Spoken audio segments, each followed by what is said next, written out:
Item ಯಾವುದೇ ಇರಲಿ try ಮಾಡಿ ಆಚಿ ಚಿಕನ್ ಮಸಾಲಾ. ಪರಪ್ಪನ ಅಗ್ರಹಾರದ ಜೈಲಿಗೆ ಬಿಜೆಪಿ ಶಾಸಕ ಚಂದ್ರು ಲಮಾಣಿಯನ್ನ ನ್ಯಾಯಾಂಗ ಬಂಧನಕ್ಕೆ ಜಡ್ಜ್ ಒಪ್ಪಿಸಿದ್ದಾರೆ. ಈಗ ಮಾರ್ಚ್ 3ನೇ ತಾರೀಕಿನವರೆಗೂ ಕೂಡ ಲಮಾಣಿಗೆ ನ್ಯಾಯಾಂಗ ಬಂಧನವನ್ನ ವಿಧಿಸಲಾಗಿದೆ. ನ್ಯಾಯಾಂಗ ಬಂಧನ 10 ದಿನಗಳ ಕಾಲ.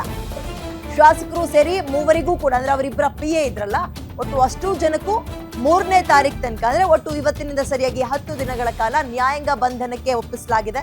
ಆದೇಶ ಹೊರ ಬೀಳ್ತಾ ಇದ್ದಂತೆ ಸೆಂಟ್ರಲ್ ಜೈಲಿಗೆ ಲಮಾಣಿ ಶಿಫ್ಟ್ ಆಗಿದ್ದಾರೆ. ಜಡ್ಜ್ ನಿವಾಸದಿಂದ ನೇರವಾಗಿ ಅವರನ್ನು ಕರ್ಕೊಂಡು ಹೋಗಿದ್ದು ಜೈಲಿಗೆ. ಲೋಕಾಯುಕ್ತಾಧಿಕಾರಿಗಳು ಜೈಲಿಗೆ ಕರ್ಕೊಂಡು ಹೋಗಿದ್ದಾರೆ. ನಿನ್ನೆ ಇಷ್ಟೊತ್ತಿಗೆ ಆಲ್ರೆಡಿ ಗುಲ್ಲೆಬ್ಬಿತ್ತು, ಲಾಕ್ ಆಗಿದ್ರು, ತನಿಖೆಯನ್ನ ಎದುರಿಸ್ತಾ ಇದ್ರು. ಅವರದ್ದೇ ಆಸ್ಪತ್ರೆಯಲ್ಲಿ ರೆಡ್ ಹ್ಯಾಂಡ್ ಆಗಿ ಲಂಚವನ್ನ ಪಡಿಬೇಕಾರೆ ತಗ್ಲಾಕೊಂಡಾಗ ಇವತ್ತು ಜೈಲಲ್ಲಿದ್ದಾರೆ.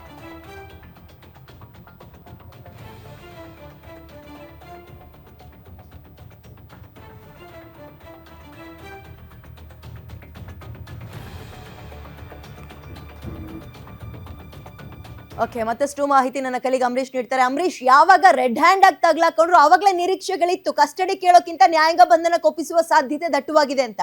ಸೊ ಹಂಗೆ ಆಗಿದೆ. ಮುಂದಿನ ಪ್ರೊಸೀಜರ್ಗಳು ಹೇಗಿರುತ್ತೆ, ಡೀಟೇಲ್ಸ್ ಕೊಡ್ತಾ ಹೋಗೋದಾದ್ರೆ?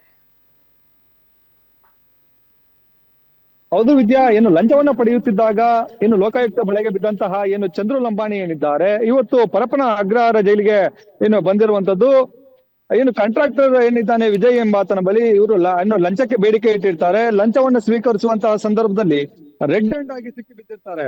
ಚಂದ್ರು ಲಂಬಾಣಿ ಜೊತೆಗೆ ಅವರ PA ಮಂಜುನಾಥ್, ಅವರ ಬೆಂಬಲಿಗ ಗುರು ಲಂಬಾಣಿ, ಈ ಮೂವರನ್ನ ಲೋಕಾಯುಕ್ತ ಏನು ಅಧಿಕಾರಿಗಳು ಬಂಧಿಸಿರ್ತಾರೆ. ಬಂಧಿಸಿ ಇವತ್ತು ಜಡ್ಜರವರ ಏನು ನಿವಾಸಕ್ಕೆ ಏನು ಹಾಜರುಪಡಿಸಿರ್ತಾರೆ. ಹಾಜರುಪಡಿಸಿದ ಸಂದರ್ಭದಲ್ಲಿ ನ್ಯಾಯಾಧೀಶರು ವಾದ ಪ್ರತಿವಾದವನ್ನ ಆಲಿಸಿ ಇವತ್ತು ಅವರಿಗೆ ಮಾರ್ಚ್ 3ರವರೆಗೂ ಅಂದ್ರೆ 10 ದಿನಗಳ ಕಾಲ ಅವರನ್ನ ನ್ಯಾಯಾಂಗ ಬಂಧನದಲ್ಲಿ ಇರುವಂತೆ ಏನು ಸೂಚಿಸಿ ಆದೇಶವನ್ನ ನೀಡಿರುವಂತದ್ದು. ಜೊತೆಗೆ ಏನಂತಾರೆ ಲೋಕಾಯುಕ್ತ ಏನು ಅಧಿಕಾರಿಗಳು ಮತ್ತೆ ಪೊಲೀಸರು ಈಗಾಗಲೇ ಒಂದು ಅರ್ಧ ಗಂಟೆ ಮುಂಚೆ ಒಂದು 4:30 ಸುಮಾರಿಗೆ ಚಂದ್ರು ಲಮಾಣಿ ಜೊತೆಗೆ ಸೇರಿದಂತೆ ಅವರ PA ಮಂಜುನಾಥ್ ಜೊತೆಗೆ ಅವರ ಬೆಂಬಲಿಗ ಏನು ಗುರು ಲಮಾಣಿ ಏನು ಬಂಧಿತರಿದ್ದಾರೆ. ಇವರನ್ನ ಪರಪ್ಪನ ಅಗ್ರಹಾರ ಜೈಲಿಗೆ ಏನು ಕರೆತಂದಿರುವಂತದ್ದು. ಪರಪ್ಪನ ಅಗ್ರಹಾರ ಜೈಲಿನ ಕ್ವಾರಂಟೈನ್ ಜೈಲಿನಲ್ಲಿ ಈಗ ಅವರು ಮೂವರು ಕೂಡ ಇರುವಂತದ್ದು. ಇವರು ಪ್ರಮುಖವಾಗಿ ಏನಂತಂದ್ರೆ ಲಂಚಕ್ಕೆ ಬೇಡಿಕೆ ಇಟ್ಟಿದ್ರು. ಮತ್ತೆ ಏನು ಇದ್ದಾರೆ ಚಂದ್ರು ಲಮಾಣಿ, ಇವರು ಆಡಿಯೋದಲ್ಲಿ ಕೂಡ ಏನು ಅವರಿಗೆ ಏನು ಕಾಂಟ್ರಾಕ್ಟರ್ ಏನಿದ್ದಾರೆ ಇವರಿಗೆ ಬೆದರಿಕೆ ಹಾಕುವಂತದ್ದು. ಜೊತೆಗೆ ಸಾಕಷ್ಟು ಸಾಕ್ಷಿಗಳು ಸಿಕ್ಕಿರೋದ್ರಿಂದಾಗಿ ಈಗ ಲೋಕಾಯುಕ್ತ ಅಧಿಕಾರಿಗಳಿಗೆ ಇವರ ಒಂದು ಕಾಂಟ್ರಾಕ್ಟರ್ ಕಾಂಟ್ರಾಕ್ಟರ್ ಬಳಿ ಏನು ಲಂಚಕ್ಕೆ ಬೇಡಿಕೆ ಇಟ್ಟಿರೋದು ಸಂಪೂರ್ಣವಾಗಿ ಇವರಿಗೆ ಏನು ಸಾಕ್ಷಿ ಸಮೇತವಾಗಿ ಸಿಕ್ಕಿರೋದ್ರಿಂದಾಗಿ ಈಗ ಅವ್ರ ಕೇಸ್ ಕೂಡ ಸ್ಟ್ರಾಂಗ್ ಆಗಿರುವುದರಿಂದಾಗಿ ಈಗ ಮುಂದಿನ ದಿನಗಳಲ್ಲಿ ಏನು ಚಂದ್ರು ಲಮಾಣಿ ಯಾವ ರೀತಿಯಾಗಿ ಅಂದ್ರೆ ನ್ಯಾಯಾಂಗ ಮೊರೆ ಹೋಗ್ತಾರೆ, ಜೊತೆಗೆ ಅವರು ಯಾವ ರೀತಿಯಾಗಿ ಒಂದು ಕುಣಿಕೆಯಿಂದ ತಪ್ಪಿಸಿಕೊಳ್ತಾರೆ ಅನ್ನುವಂಥದ್ದನ್ನ ಕಾದು ನೋಡ್ಬೇಕಾಗಿರುವಂತದ್ದು. ವಿದ್ಯಾ, ಥ್ಯಾಂಕ್ ಯು ಅಂಬರೀಶ್ ಡೀಟೇಲ್ಸ್ಗೆ.